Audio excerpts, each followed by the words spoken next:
Hey everybody, so last week I did a video on a little Half-Life mod called Todesangst. It was fun, short, and a neat showcase of some of the impressive things that modders could do with the, at the time, advanced scripting tools that Valve had packed into the Gold Source engine. While Todesangst felt like a proof of concept, its sequel feels more like a completely fleshed out and realized idea. There's a lot more to it overall, more levels, enemies, all that sort of stuff.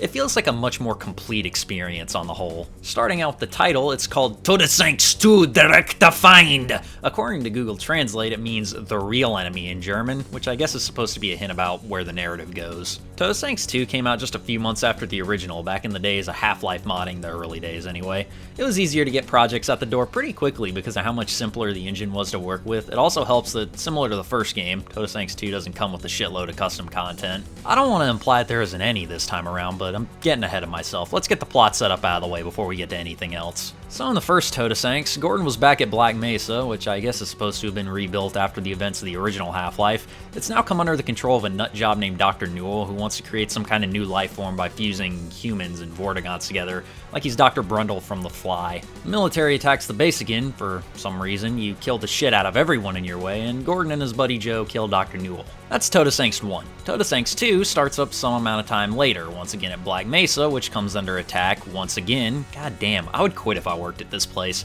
By a mercenary group who starts killing everyone.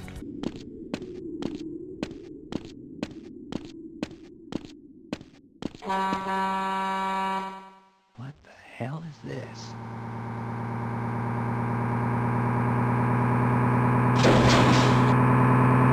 Oh shit!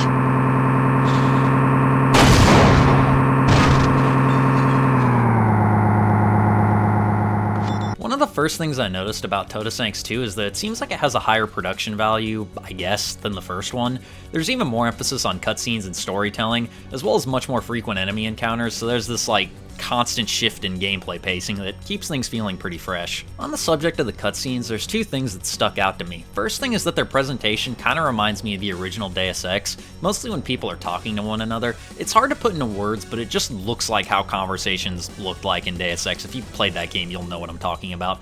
Second thing is that Gordon actually talks a lot and has a foreign accent, I'm guessing German, which I thought was really funny. One of the things that's always so magical about these fan projects is that because they're working under such a lack of resources, they kind of have to wing it whenever their ambition exceeds their capability. So you get stuff like people with noticeable accents voicing characters who aren't at all from wherever the VA is from. I'm not trying to rip on it. I think it's admirable that the mod authors couldn't find someone American to do the voice, so they just said, fuck it, we ball, and gave us Gordon Freeman of Frankfurt, Germany. Gordon, listen, we have to try and get out of here. I agree, but we need a way to overwhelm the guards.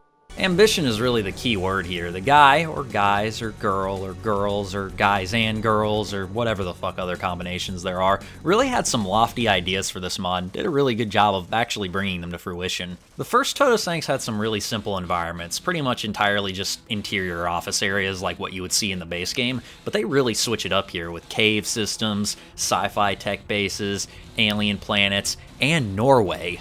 I'm serious about that last one. Still not really any new weapons though, other than a hatchet, which just replaces the crowbar and is pretty much the exact same, other than the fact that you can throw it. I never used it and just stuck to guns because the game is, a shooter. Even though they didn't add any new guns, what they did add is several new enemies. So the Xenomorphs from the first mod are back, but are still just reskinned Vortigaunts, which is fine. The HECU Marines have been replaced by these mercenaries that are part of an organization called the Schwarzgeist, German for Black Spirit, who are functionally the exact same. As far as actually new baddies go, there's these mini-bosses that come in the form of mercs piloting those robo-lifters that you saw in the intro to the base game, during the tram ride. It was pretty cool to see what was essentially glorified background props turned into something that significantly impacts the gameplay. If you shoot the actual robot, it takes like 1,000 hits to go down, but you can circumvent this by getting a headshot on the pilots for an insta-kill. The other three new enemies are actually restored versions of monsters that were cut from the original game. We got the Chum Toads, who can poison you, the Flocking Floaters, which act as like suicide bombers basically. Then at last, we got Mr. Friendly. If you're not familiar with this thing, it's a monster that got removed from the base game because it's literally just a giant chode that squirts acid at you. In the original vision of the game, he was supposed to knock your glasses off to stun you and then use his tentacles to, the wiki calls it fatal copulation, which Sounds like a polite enough way to put it, so let's just go with that. I actually let one kill me out of morbid curiosity to see if they restored that aspect, but the mod authors apparently had enough taste to leave that on the cutting room floor, so it just kills you normally. Either way, it was really cool to see these enemies brought back from the dead and put in working order. I've always found removed content from games really interesting. I think a lot of people do, because it has this like mysterious allure to it.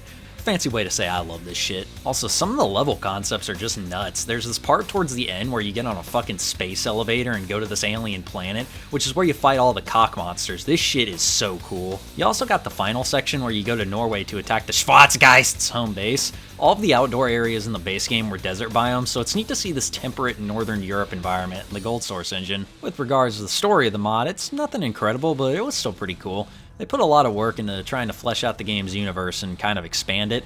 This was pre-Half-Life 2, so no one had any idea about shit like the Combine or City 17 or the G-Man and his employers, so this feels almost like an alternate direction the series could have gone in. To sum it up, Todesangst 2 is a really good follow-up to the original.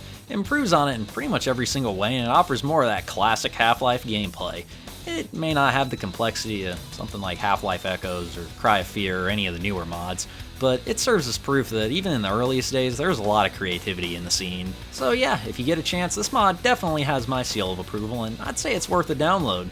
With all that out of the way, I hope you enjoyed the video, I hope you'll come back for the next one. Now, into the outro.